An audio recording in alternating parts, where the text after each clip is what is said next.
Salut, voilà, j'ai décidé de faire la suite de mes trois vidéos de hier. Donc là, on va passer au match. Donc j'ai recréé un compte juste pour ça, pour vous montrer le deck Inferno de base. Donc je vais faire vite une petite présentation du deck, avec ce qui est un peu à l'intérieur. Donc vous voyez en bas, c'est le deck. Vous voyez que dans ma collection, j'ai rien vu que c'est un nouveau compte. Donc en héros, on a Garant. Comme vous voyez en haut à droite, vous voyez un cercle rouge et jaune. Ça veut dire que c'est la faction. Donc ça représente la faction Inferno. Comme je vous ai dit hier, il n'y a que 5 factions différentes pour l'instant. Donc pour l'instant, ça veut dire Inferno. En bas, juste en dessous du signe, vous avez un nœud papillon et une flamme. Ça, c'est les écoles de magie que Garand peut utiliser. Donc Garand peut utiliser des sorts primordiales. Garand peut utiliser des sorts feu, tout simplement. Donc ça sert à rien de mettre des sorts eau ou des sorts sacrés, enfin lumière, ça ne marchera pas. À gauche, vous voyez un point, comment dire, une main, voilà, une main, une bouteille et un drapeau. Donc la main c'est la force, la bouteille c'est la magie et le drapeau c'est la fortune. Donc vous voyez que j'ai 1, 1, 2. Donc ça c'est des stats importants pour invoquer des monstres parce qu'en combat on peut les augmenter, c'est tout simple. En bas, vous voyez les PV. Alors, vous voyez le 20. Le 20, ça veut dire que c'est les PV, quoi. J'ai 20 points de vie. Donc, si je prends 20 de dégâts, ben, je perds. Et la personne en face gagne. Sinon, vous voyez une petite description. Donc, 0 pour augmenter votre force, magie ou fortune de 1. Ça, c'est chaque tour, je vous montrerai. Où vous pouvez payer une de ressources pour piocher une carte. En bas à droite, vous voyez un petit signe, une petite tête de dragon.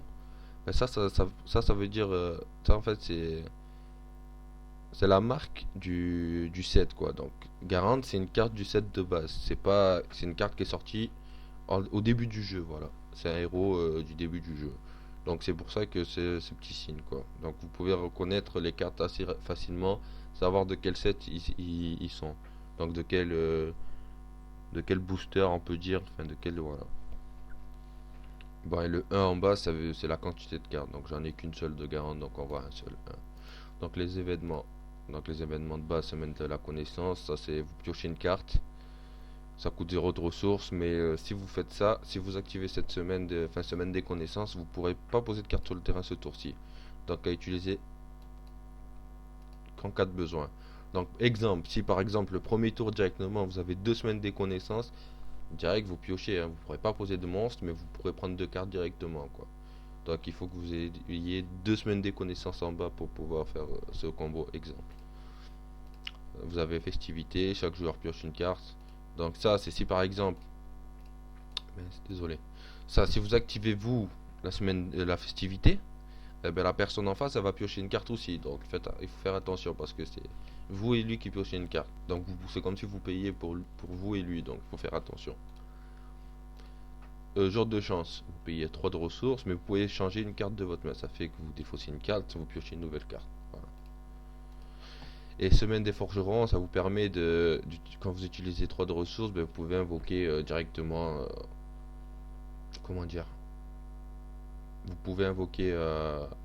Quand vous invoquez un monstre, eh ben, il aura une amélioration d'attaque de 1. Ça fait que par exemple, si j'invoque un monstre qui a 3 d'attaque, il en aura 4.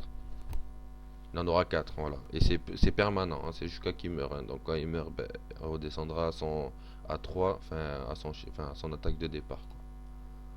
On va passer aux créatures. Vous voyez, il y a 30 créatures dans ce deck. Donc on a des maniaques qui coûtent pas très cher en ressources. Comme vous voyez en haut à gauche, c'est le nombre de ressources qu'il faut pour l'invoquer. Donc il me faut une ressource pour l'invoquer. Et j'ai besoin aussi d'une force, quoi, pour l'invoquer. Donc comme vous voyez le point à gauche. Donc directement, ces genres de créatures en premier tour, on peut les invoquer, hein, directement. Donc vous voyez en bas le chiffre 2, 1, 2. Le premier 2 qui est dans un cercle, ça c'est l'attaque. Sinon vous voyez un carré, enfin un rectangle, enfin un rectangle, ouais, un carré. Vous voyez le chiffre 1, ça c'est la riposte. Donc on peut dire comme la riposte, voilà, c'est la riposte. Et le 2 en bas c'est les PV. Voilà. Vous voyez qu'en haut à droite c'est le signe inferno, donc ces cartes là sont jouables que dans des decks infernaux. Donc le Molos, Là, je vais pas vous expliquer la carte entièrement, mais je vais vous expliquer les effets parce qu'il y en a qui ont des effets, il y en a qui n'ont pas d'effet. Comme vous voyez là en bas, vous voyez immunisé à la riposte et balayage. Alors que dans cette carte, vous voyez, il n'y a rien d'écrit. Donc il y en a qui ont des effets, il y en a qui n'ont pas d'effet.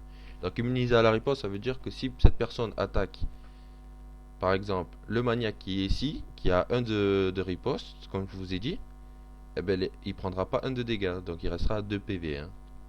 Je sais pas si vous comprenez. Donc en fait, si j'attaque le molosse des enfers à un maniaque, donc le maniaque perdra un point de vie, il passera à 1 parce que il a un d'attaque le molosse. Et logiquement, il doit renvoyer un point de dégâts. Mais vu que le molosse il est immunisé à la riposte, il prendra pas ses points de dégâts, donc il restera toujours à 2. Et sinon, il a balayage. Ah, donc ça c'est intéressant. Donc contre les decks infernaux, faire attention à comment placer les monstres par rapport à ça. Le balayage, c'est en fait, si j'attaque un monstre qui est en face de moi et qu'en haut, en bas et derrière j'ai des monstres, et je vous montrerai ça en duel, eh ben, les 4 monstres prendront des dégâts, vu que c'est du balayage en fait. Donc ils prendront des dégâts par rapport à l'attaque du monstre. Donc le monstre il a que 1 d'attaque, donc chaque monstre qui l'entoure prendra 1 de dégâts. Alors le monde mort pas, le chasseur pas, oui, excusez-moi. Ben, immunisé à la riposte. Alors mercenaire bandit, moi je n'aime pas trop parce qu'il faut payer une ressource pour attaquer, donc il faut payer 2 de ressources pour l'invoquer et une pour attaquer. Je sais pas si vous imaginez à chaque tour payer une de ressources en plus. Ça fait que pour attaquer, c'est comme si vous invoquez un monstre qui coûte une de ressources, donc c'est une carte bien, mais pas plus que ça quoi. Moi je la joue pas en tout cas. Enfin je la joue là, mais je la jouerai pas sinon. La succube, très bonne carte, 2 de ressources, 2-0-4, immunisée à la riposte. Elle est très bien celle-là. Quand vous l'avez en premier tour, c'est bien. Bon, j'en ai que 3, c'est dommage. Euh, Prolifique. Donc immunisé à la riposte et canalisation magique. Donc ça c'est un nouvel effet. Ça fait que quand vous l'invoquez, tant qu'elle est sur le terrain, ben ça augmente la magie de Garante de 1. Donc Garante, au lieu d'être à 1, il passera à 2 de magie comme vous voyez. Enfin la bouteille de mana. Donc quand cette créature est sur le terrain, ben Garante gagne 1 point de magie. Alors, le démon, donc immunisé à la riposte et un balayage. Donc, le balayage de 2 de dégâts, parce qu'il a 2 points de vie, enfin 2 points d'attaque, il a 3 PV. C'est une bonne créature, quoi. Pour 2 de ressources, elle est correcte. Nous avons le griffon qui fait rien de spécial. Comme vous voyez en haut à droite, le signe, c'est pas le même, c'est pas un signe inferno. Ça, c'est le signe neutre. Ça veut dire que les créatures neutres peuvent être jouées dans n'importe quel deck. Donc ça fait que par exemple Griffon Sauvage peut être joué dans un deck Inferno, mais peut être aussi joué dans un deck Nécro, exemple.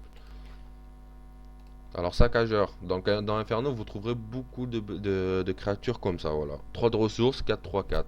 Une excellente créature. Ça c'est sûr que ça fait très mal quoi. 4-3-4, donc elle fait 4 de dégâts directement. Enfin elle peut attaquer, enfin 4 de dégâts c'est énorme. 3 de renvoi de sort, donc par exemple si Griffon Sauvage, il m'attaque, il n'est pas immunisé à la riposte. Il m'attaque 2, donc je passerai à 2 PV. Mais il prendra 3 points, 3 points de riposte.